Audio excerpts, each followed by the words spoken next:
this is Michael from Junior Joints, and today I'm going to give you a quick tutorial on the most efficient way to utilize GreenTubes for the production of junior joints. I will be using the following materials in this tutorial: a 3D printed 3x3 GreenTubes with pusher, a 1/4 teaspoon measuring scooper, scissors, prepared plant material. Today I'm using oregano, but if you are using a different type of plant material, make sure you grind it to a consistent density and that you remove all of the stems. If you don't remove the stems, the chances are good that when you're twisting up your junior joints, the stems will find their way through your papers and ruin your joints. A scale, hopefully your scale is nicer than mine. Raw organic hemp 1 1/4 pre-rolled cones. These are also known as 84 by 26 millimeter pre-rolled cones.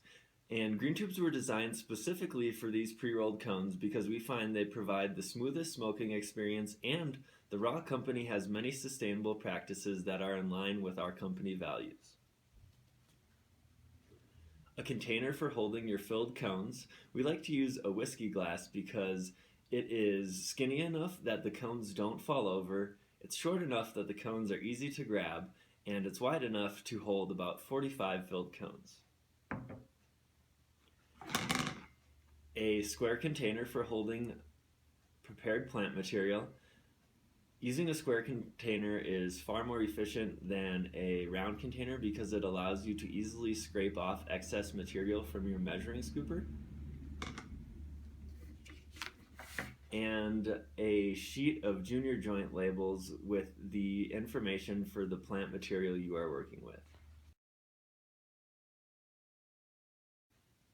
The first step is to fill your GreenTubes with pre-rolled cones. Make sure you remove it from the pusher before starting this process. We find it is most efficient to use the cones in a stack of 9 with the end piece intact just as they come out of the box. We drop this stack into each hole, leaving 1 cone behind and grabbing the rest. It does not require much force to properly seat these cones, and if you push them down too hard, you may end up folding the paper, which could cause plant material to go around the cone instead of inside of it. After you've filled all 9 cones, invert the unit to dislodge the end piece. The second step is to determine the volume of plant material that corresponds to 1/4 gram. Place your prepared plant material into your square container and place it on your scale. Turn on your scale, or if it's already on, hit the tare button. Your scale should now read 0 grams. Take your measuring scooper and scoop out plant material until the reading decreases from 0 to negative 0.25 grams.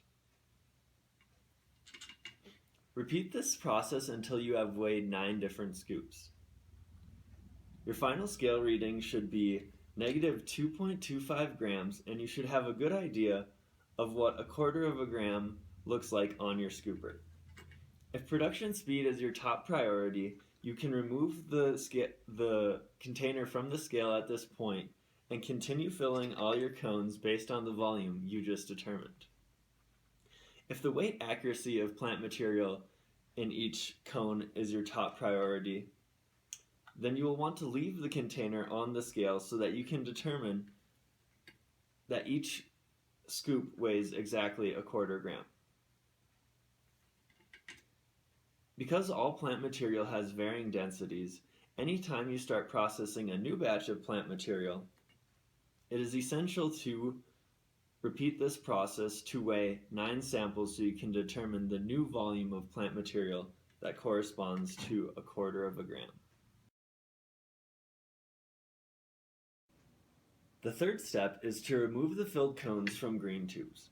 Put GreenTubes on top of the pusher so that it is easy to grab the cones. Grab the cones using both hands and place them into your cone holding dish. Repeat the process of filling cones until you have used all of your plant material. It is far more efficient to produce in this batch manner than it is to fill 9 cones, remove 9 cones, twist 9 cones, cut 9 cones, then repeat the process. The fourth step is to tightly pack down the plant material in each cone so that it burns evenly and does not fall out of the bottom of the joint. The most efficient way to do this is to grab the bottom of the cone in one hand and grab the cone slightly above the plant material in the other hand. Rotate it a few times in one direction with your bottom hand. Notice the packing density. And then grab the twist between your index finger and thumb with your other hand and twist back and forth in a downward direction. Notice the packing density difference. The fifth step is to cut off the end of the twisted joints. Leaving a little extra paper prevents the joint from coming untwisted and spilling everywhere. It also makes it easier to retighten if necessary. The sixth step of labeling each individual junior joint is completely optional, but we highly recommend it for a few reasons. Number one, if you have a pack of junior joints with multiple strains in it, it is a lot easier to know what to expect before lighting up if each individual junior joint is labeled.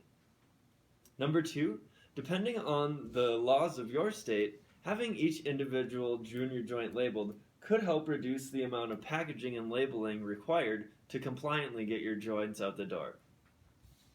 Number three, the label can also be used as a little roach clip. We find it is easiest to place the labels on the edge of a counter or a table before labeling all of the joints.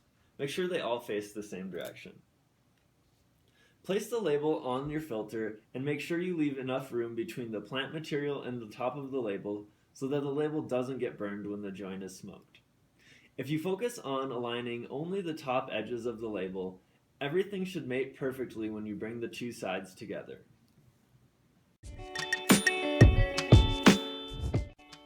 Now your junior joints are ready to go.